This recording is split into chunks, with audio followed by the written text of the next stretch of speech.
Contem quantas vezes eu falo a palavra clichê nesse vídeo. Quem acertar no final vai ganhar um incrível nada. É só que eu vou repetir muito mesmo. Apesar do nome do canal ser qualquer coisa, existe um padrão para a maioria dos vídeos que eu faço por aqui. Eu tô sempre falando de alguma série infantil que vende algum brinquedo, um card game, uns bonecos. Só que na maior parte desses casos eu falo de marcas já bem conhecidas. Pois bem, eu quis me propor a experiência de assistir um anime de Mon, card game, vendedor de brinquedos, sem ser algo que eu já tenha algum tipo de ligação emocional prévia. Eu quis botar o gênero em teste, pra saber se eu gosto dele ou se eu gosto de nostalgia. Em meio às minhas pesquisas sobre o que assistir, eu trombei com várias franquias que poderiam satisfazer esse meu desejo bizarro. Mas pra esse vídeo, eu queria algo 100% novo pra mim. E foi aí que, por puro acaso, eu encontrei a coisa mais genérica já criada pela humanidade: Dragon Collection. Até esse nome já diz muita coisa. Esse é mais um anime infantil com protagonistas de visual interessante e que é basicamente uma mistura de tudo que eu já vi. Card games, apesar de ser mais colecionável do que game em si, me lembra um pouco de Grid Island em Hunter x Hunter, que como eu só assisti esse arco em loop no Animax, eu achei por muito tempo que era um anime de card. Um pouco de Zatch Bell, mas só pelo fato deles colocarem os Mons pra lutar enquanto seguram os livros na batalha. Mas no fundo, o gênero Mon como um todo. Mascote fofinho, criaturas colecionáveis interessantes, e que lutam pelos seus mestres enquanto eles só gritam comandos de batalha. E tudo isso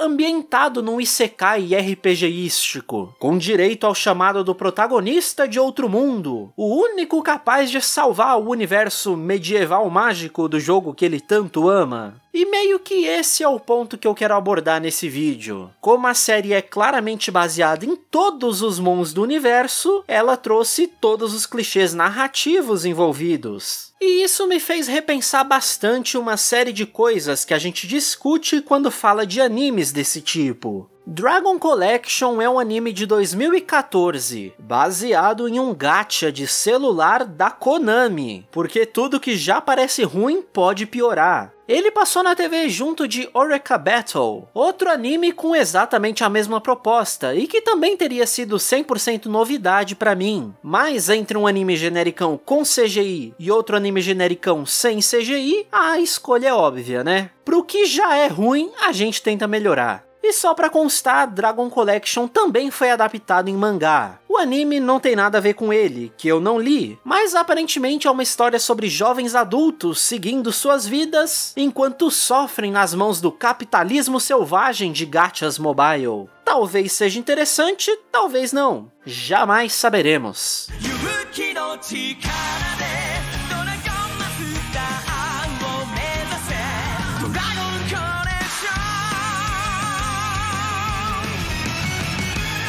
Eu obviamente não joguei o jogo de celular, porque apesar de seus longevos 11 anos no mercado japonês, no ocidente ele flopou no primeiro ano. Então pelo pouco que eu pude ver por vídeos, obrigado Touch Gameplay, as ideias gerais desse universo realmente foram transpostas para o anime. O primeiro arco dele é basicamente: veja como a gente adaptou todas as mecânicas desse jogo em versão animada. Felizmente isso é abandonado logo em seguida, para dar espaço para um universo mais próprio do anime. Infelizmente, essa coisa de apresentar ideias para abandonar logo em seguida acaba acontecendo bastante ao longo da série. A primeira coisa que o gacha apresenta para o jogador é a história de origem desse mundo, coisa que o anime só deixa para mostrar no arco final dele, quando a gente já tá envolvido no que tá rolando. Como muitas das coisas que a gente vai ver, é a historinha clichê padrão para qualquer JRPG que você já tenha visto. Num passado muito distante, um deus bom e um deus mau brigaram pela criação do mundo, enquanto os primeiros seres vivos, os dragões, ficaram neutros neutros nessa briga. O deus maligno foi derrotado, mas antes de desaparecer, selou o poder dos dragões em joias elementais e as espalhou pelo mundo. Super original. O que na verdade até deu uma boa desculpa pro gacha acontecer nesse universo. Esse começo da série parece ter tido bastante cuidado em contextualizar as mecânicas de um jogo para um mundo vivo e real. Depois de cada uma das batalhas que os garotos fazem, um baúzinho cai do céu, presenteando eles com as tais joias dos dragões que podem ser guardadas nos livros deles. É essencialmente a tela de vitória pós-batalha com o drop e o inventário do jogo. Só que a graça é que o anime sabe o quão estúpido é ter que mostrar esse tipo de coisa, então ele pelo menos tirava sarro da bizarrice que era isso. O próprio gacha para ganhar as cartas novas dentro do anime foi adaptado para acontecer em locais místicos, templos ou coisas do tipo, em que ainda existem resquícios dos poderes dos dragões originais. Tem a ideia de sacrificar cartas mais fracas para fortalecer as outras, que no jogo era só mais uma mecânica de menu, mas aqui é transformado na função de um personagem alívio cômico. E até o primeiro vilão, o chefe da Mythmania, é o primeiro boss enfrentado no jogo. Esse começo é basicamente 1 para 1 do que eu imagino que o jogo costumava fazer, e o anime pelo menos estava se esforçando para deixar isso um pouco mais interessante. Mas enfim, morte aos gachas de celular. As coisas que o universo do anime tem como exclusividade dele são infinitamente mais interessantes. Esse mundo de fantasia realmente é construído como o clichê clássico de mundos medievais mágicos. Ele, que tem formato de dragão, diga-se de passagem, tem todos os tipos de cenário que você esperaria encontrar, mostrados milhares de vezes pela clássica apresentação pré-abertura que esse tipo de anime costuma ter. O lado bom é que pelo menos esse é o melhor tipo de Isekai possível, o que transforma uma criança com figurino básico em uma criança com figurino interessante, além de ser convenientemente colorido de acordo com a personalidade que o personagem vai ter, e combina isso com o elemento natural do deck de cada um deles. Vai preenchendo a checklist de clichês aí, porque cada um dos protagonistas dessa série traz uma lista enorme deles. O nosso herói é o Hiro, um garoto que ama os brinquedos da série,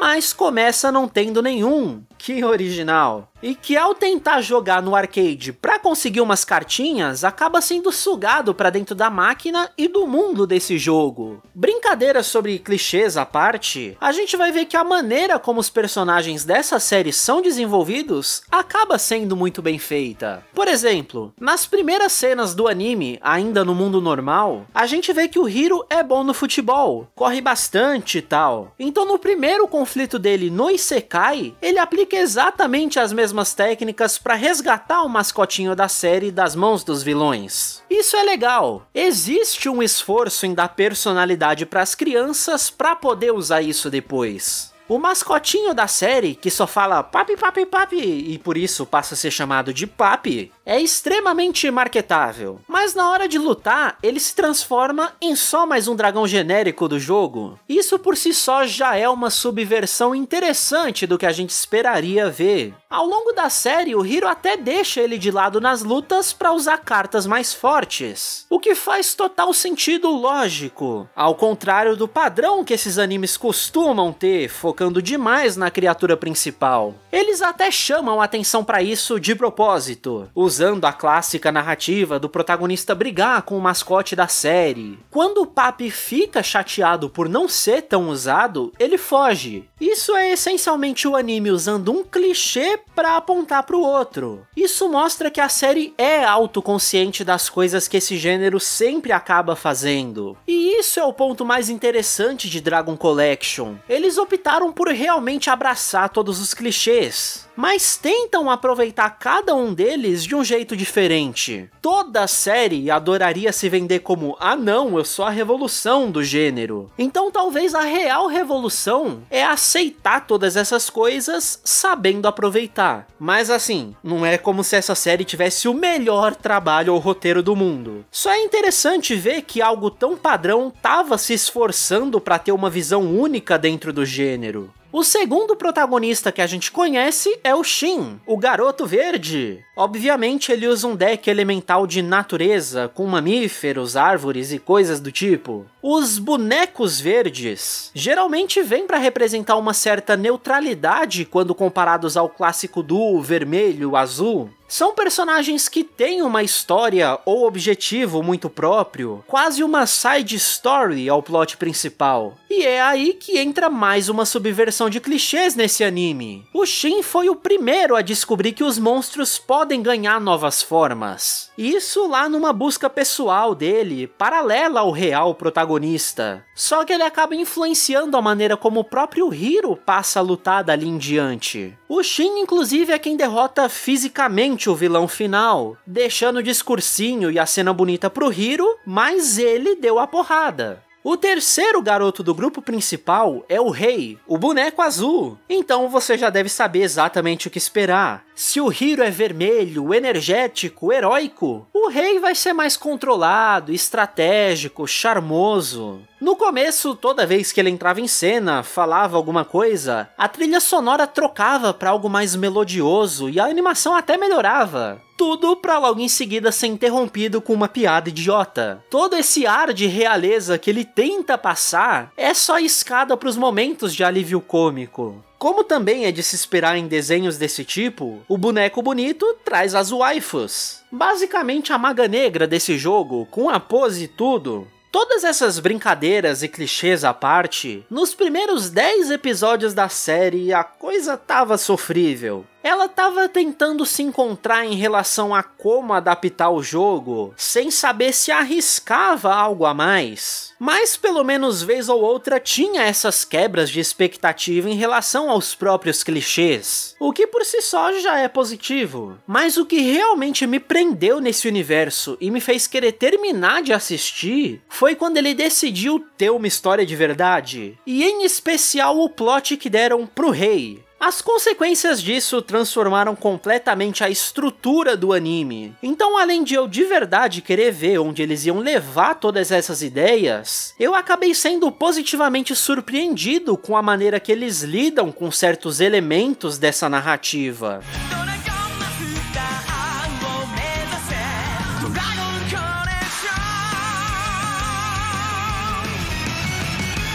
Pra poupar qualquer pessoa que esteja ficando com vontade de assistir esse anime, eu meio que já vou entregar tudo. Não que eu não tenha gostado dele, é só que o seu tempo pode ser melhor utilizado vendo qualquer outro anime do gênero. É o tipo de coisa que um vídeo sobre ela é mais interessante do que ela em si. Toda essa discussão paralela sobre os clichês em séries Mon é bem mais valiosa do que essa série. O anime muda de arco a cada 11 episódios, mais ou menos. O primeiro deles é o que eu vou chamar de Isekai, porque é basicamente o clichê que vocês vão ver em qualquer anime de Isekai, especialmente se ele envolver um universo de criaturinhas fantásticas. Depois de salvar o mascote Mon da Meatmania, os vilões de alívio cômico da série, quem diria? O Hiro desperta os poderes protagonísticos dele e ganha o livro mágico da série para poder colecionar as cartas. Mas é só depois que o grupo principal se reúne ao longo de 3 episódios que a série começa de verdade. Durante esse primeiro arco, eles essencialmente recebem quests de NPC ao redor desse mundo. Esbarrou com uma ladra na cidade? O soldado vai querer que você capture ela, mas ela te dá outra quest com um backstory triste. Mercadores de uma vila pedem ajuda para viajar por uma floresta, com medo de serem atacados. E os garotos até recebem ouro e cartas novas como recompensa. É como eu disse antes, o começo é muito veja como estamos adaptando nosso jogo internacionalmente falido em animação. O mais marcante por enquanto é a escalada do nível de perigo e a apresentação de personagens. Primeiro os garotos enfrentaram a Meatmania, que por ser só alívio cômico nunca foi lá muito poderosa. Depois eles conhecem a Rubica, a primeira subchefe da gangue da Pimenta Verde, os reais vilões da série, mas que logo é substituída por alguém acima dela, e finalmente terminam contra o chefão da gangue, que aí sim é um vilão de verdade.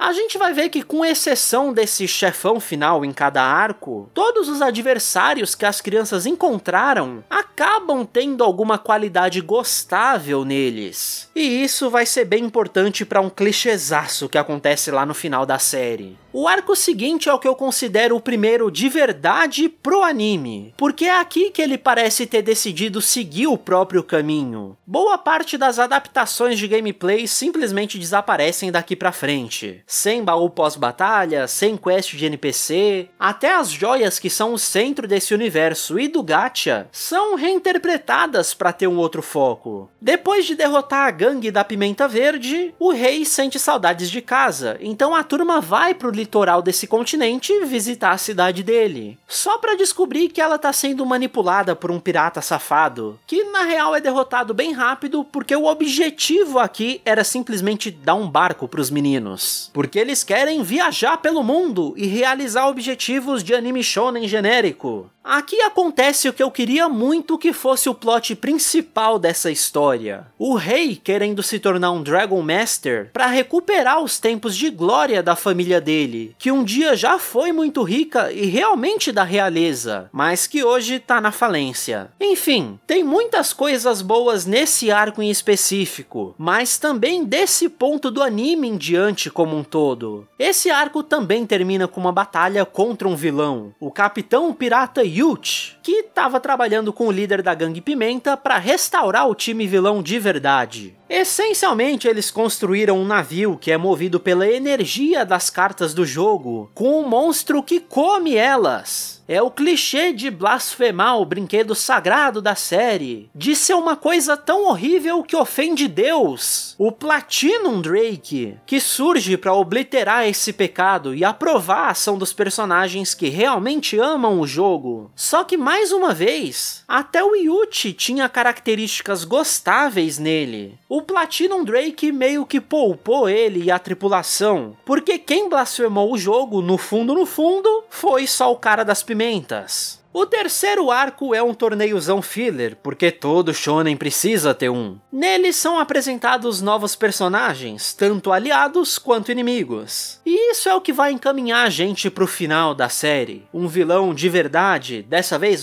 versão final, muito pior do que todos os anteriores. E que vai colocar o mundo todo em risco. Acaba sendo basicamente um arco de treinamento. Os garotos ficam melhores nos combates. O Shin descobre a evolução dos monstros com um dos guerreiros dele, e com isso os outros dois garotos correm atrás de ter uma evolução também. Tudo em cima do clichê clássico, de que toda a energia do torneio estava alimentando uma magia maligna para ressuscitar o deus maligno da série. É a perversão, uma sujeira na honra do brinquedo, a ponto dos protagonistas torcerem pros vilões gostáveis quando eles têm que enfrentar os vilões de verdade. Porque apesar de cometerem crimes, o importante é que nunca desrespeitaram o jogo e eles amam as criaturas deles. Depois de tudo isso vem o arco final, que tem o vilão final fazendo ritual para ressuscitar Lucifer Drake, usando a energia dos mons da série. Para impedir isso, os garotos recebem uma quest final, encontrar os 3 altares sagrados, um para cada elemento do jogo. E o Papi, que escolheu o único herói que poderia salvar este mundo, é uma das chaves desse altar. O que significa que agora a gente tem um Papi de cada cor, perfeito para vender pelúcias, caso a série tivesse feito sucesso para isso, né? A batalha final é emocionante como você já esperaria, com vários dos elementos apresentados ao longo da série sendo resgatados para dar aquela dose extra de emoção. São muitos clichês usados de um jeito legal, com os vilões gostáveis se unindo aos heróis para salvar esse mundo, e o Hiro se tornando Dragon Master, evoluindo o Papi dessa vez, para que ele finalmente seja usado como monstro principal da série. É muito bonito, mas é literalmente o padrão. O que realmente me fez gostar dessa série e fazer um vídeo sobre ela foram as surpresas muito gratas que o anime me trouxe na hora de apresentar todos esses clichês que a gente já esperava, mas de um jeito inesperado.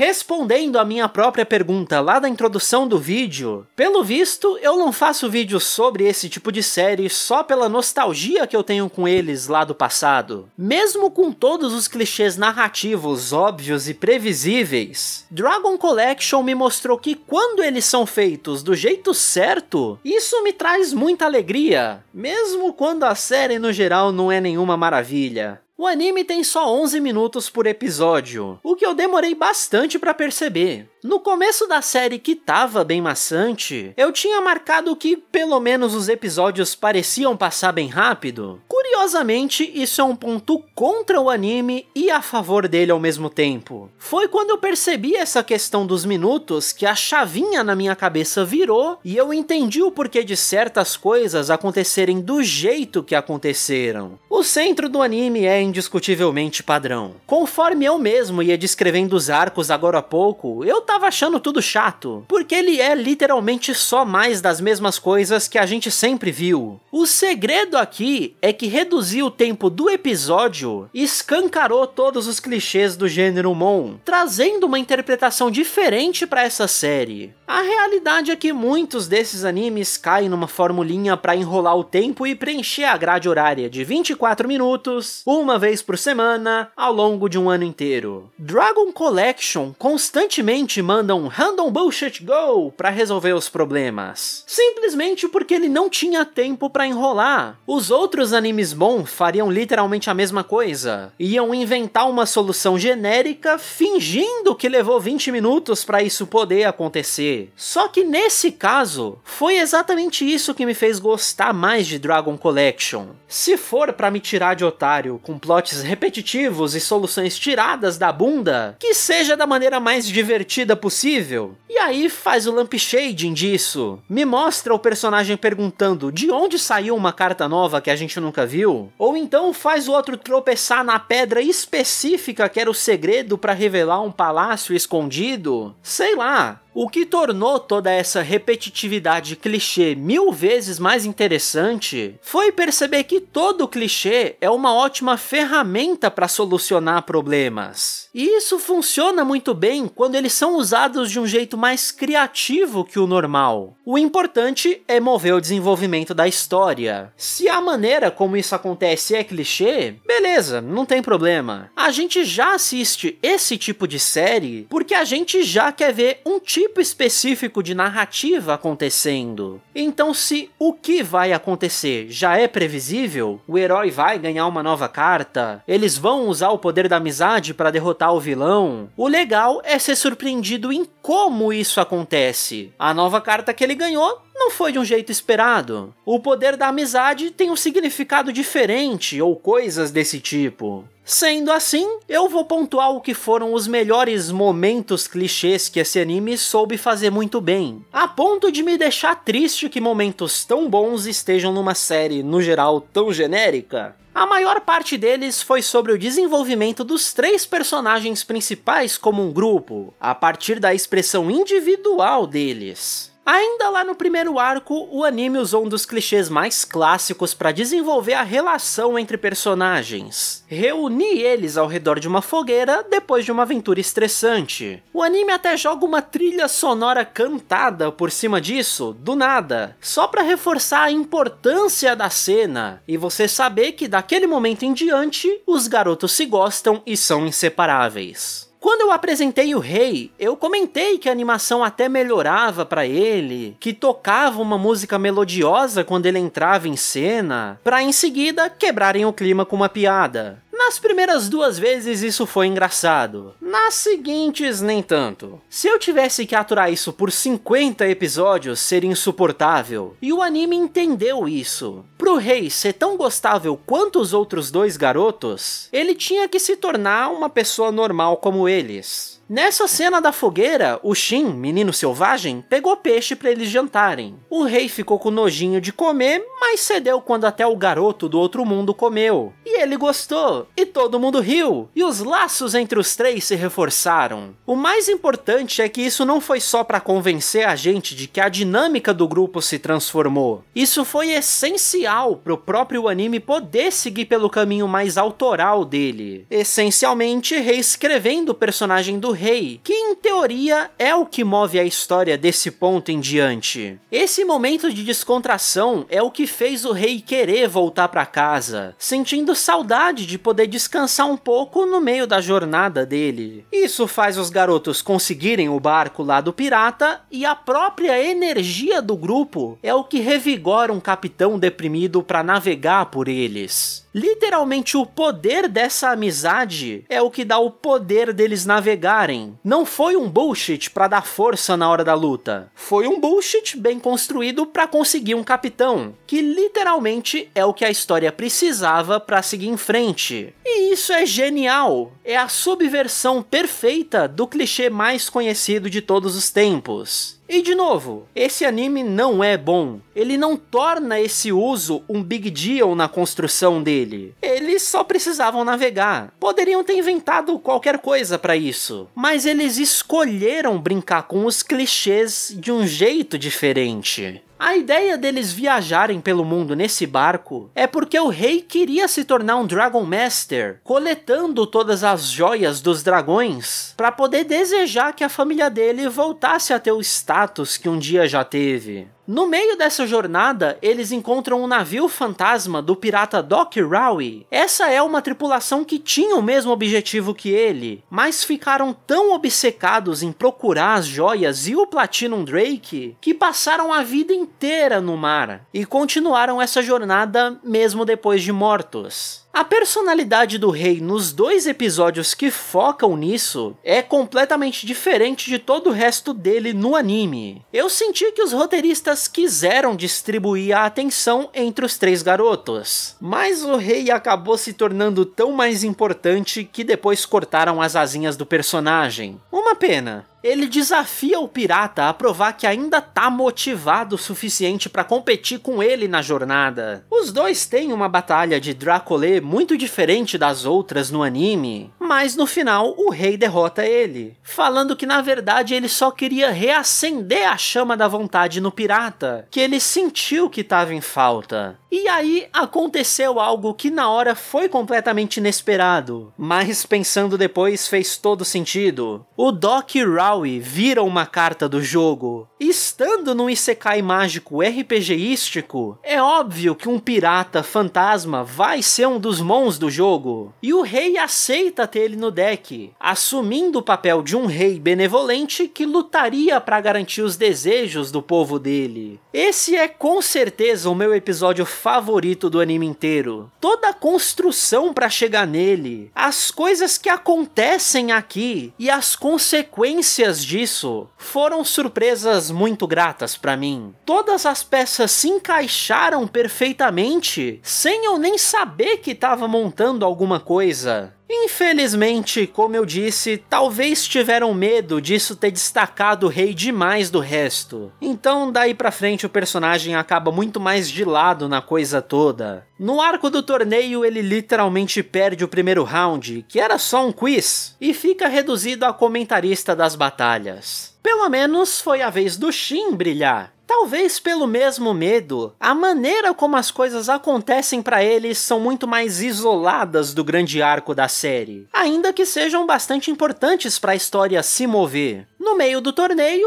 o Shin batalha contra um personagem aleatório de design minimamente interessante, o que significa que seria uma batalha importante para ele. Esse cara é supostamente o melhor jogador do elemento natureza nesse mundo, porque ele tem uma conexão espiritual com a floresta. Legal. Todo esse simbolismo extra serve como escada para o Shin desenvolver a mesma habilidade e se conectar ainda mais com os monstros dele, fazendo o guerreiro da floresta evoluir no meio da luta. É interessante que o personagem mais neutro dos 3 seja o primeiro a acessar o upgrade que toda série Mon costuma ter. Isso serve como apresentação do conceito e motivo para os outros 2 correrem atrás da mesma habilidade, e que vai ser o ponto-chave para o Hiro na luta final que encerra o anime. Outra coisa bem legal que acontece com o Shin vai bem mais na pegada do desenvolvimento lá do rei. Deram um episódio focado nele, para desenvolver um pouco mais o personagem. Melhor do que nada. Lá na missão final em que os 3 garotos precisam encontrar os 3 altares e os 2 papes restantes para enfrentar o vilão final, o Templo da Natureza só poderia ser encontrado por alguém de coração puro e sincero. A vilã da semana era uma bruxinha, que em episódios anteriores já aparecia sempre enganando os garotos, e portanto nunca conseguiria achar esse templo sem eles. Pois bem, coincidentemente, nossa, a mãe do Shin aparece do nada, e a série tem um episódio muito mais relaxado para fugir da tensão desse arco final. A turma come lanchinhos com ela, o Shin fica deitado no colo dela, só de boa, até que no final do dia, ele pergunta quem é a tal mulher de verdade. Pra gente, é óbvio que seria só mais um plano da tal bruxinha, mas pra ele, a pergunta de quem era ela tem outro significado. Ele nunca conheceu a mãe dele. Ele, que cresceu em meio aos animais da floresta, sempre quis ter uma família própria. Por isso ele aceitou tão de boa alguém falando que era a mãe dele. Não porque ele estava sendo enganado, mas porque ele honestamente queria ter alguém para chamar de mãe. Isso é tão fofo e triste. Mais uma vez, se é pra tirar a solução Deus Ex pros problemas, tipo precisar demonstrar que é sincero e puro pra encontrar o Palácio Verde, que façam isso da maneira mais legal possível. E bom, o final da série eu já disse que envolve o principal clichê pra esse tipo de anime. O protagonista mesmo e o mascote da série atingindo novos níveis de poder pra derrotar o grande deus maligno. O legal mesmo veio antes. O poder da amizade nesse anime realmente tem outro significado. Ele é literalmente o poder das suas amizades. Para que o Hiro e o Papi pudessem chegar nesse ponto de impedir o monstrão, todos os velhos e novos amigos deram cobertura para ele chegar nesse lugar e salvar o mundo. A maioria dos vilões iniciais meio que já tinha se redimido no arco do torneio, tendo que enfrentar os vilões de verdade. Então o foco aqui ficou mais no Pirata Yult mesmo. Ele converteu aquela máquina ofensiva que comia a carta para usar a energia delas em algo que usava a energia dos monstros de uma maneira mais respeitosa dessa vez. E acabou que todo mundo foi útil de alguma forma nessa luta, fazendo exatamente o que a gente via eles fazerem a série inteira. É mais construção de personagem do que eu esperava pra muita dessa galera. Teve payoff de todos eles, por mais bobos que fossem os papéis deles nessa história. E claro, como o foco desde o começo já era dividir o protagonismo igualmente entre os 3 garotos, o rei assume aquela personalidade reescrita dele e lidera os amigos na frente de batalha. Ele inclusive abre mão de ser o Dragon Master, deixando isso pro Hiro, porque ser um rei de verdade não é ter o título legal, é ficar ao lado do povo dele nos momentos mais difíceis. Fantástico! E o Shin, com toda a pegada de garoto selvagem dele, tendo o primeiro monstro evoluído, foi quem lutou fisicamente pro Hiro e o Papi poderem passar correndo. Foi um final com direito a clichês padrões, clichês subvertidos, emoção, chororô. O que mais eu poderia pedir pra esse anime, né?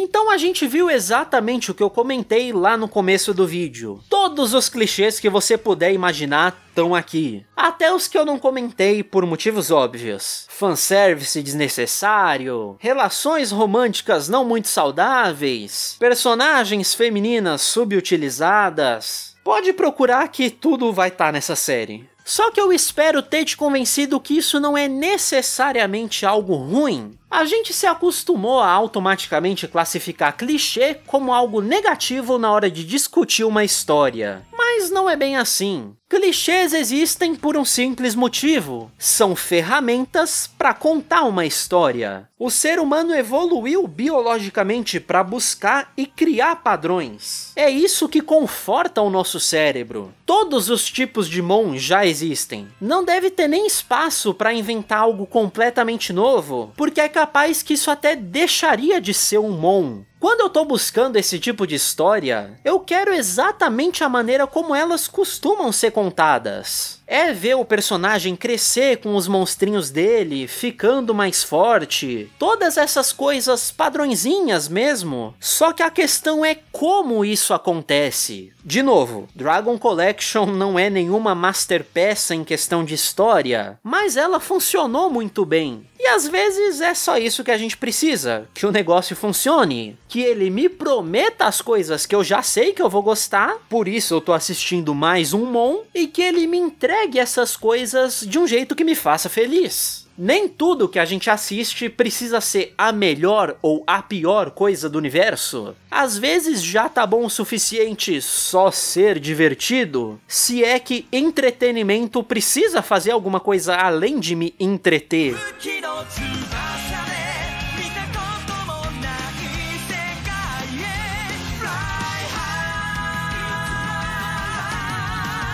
Dragon